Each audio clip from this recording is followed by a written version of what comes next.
বলুন স্যার, কি দেখাবো? একটা ইয়ারফোন দেখান তো। ইয়ারফোন? স্যারের ভাগ্য সত্যিই ভালো। এই যে ইয়ারফোনটা, একটাই পড়ে আছে দোকানে, আর কেননা একটাই কিনেছিলাম। মাত্র 1500 টাকায় পাচ্ছেন এই ইয়ারফোনটা।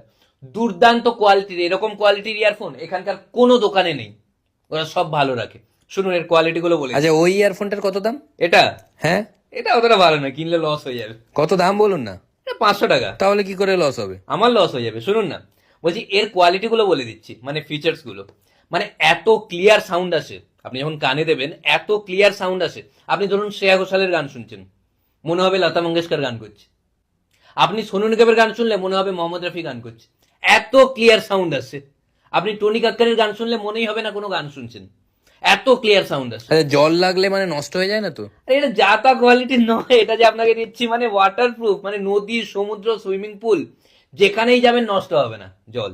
এক ফোঁটা জল নষ্ট হবে না। আরেকটা বলে দিচ্ছি, ধরুন কানে পরে আপনি সুইমিং পুলের নিচে ডুবে গেলেন, বাইরের কোনো আওয়াজই পাবেন না, কোনো আওয়াজ পাবেন না।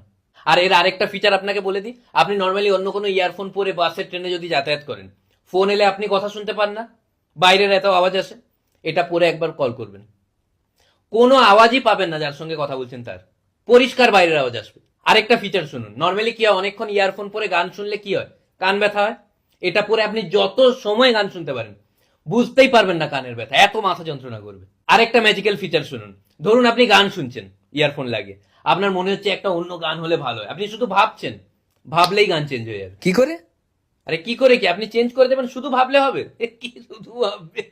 আরে কোথায় চলে যাচ্ছে না, এই স্পিকারটাও পাওয়া যাবে, স্পিকারটা নিতে পারেন। মারাত্মক ফাটাফাটি স্পিকার, জোরে আওয়াজ দিলে ফেটে যায়।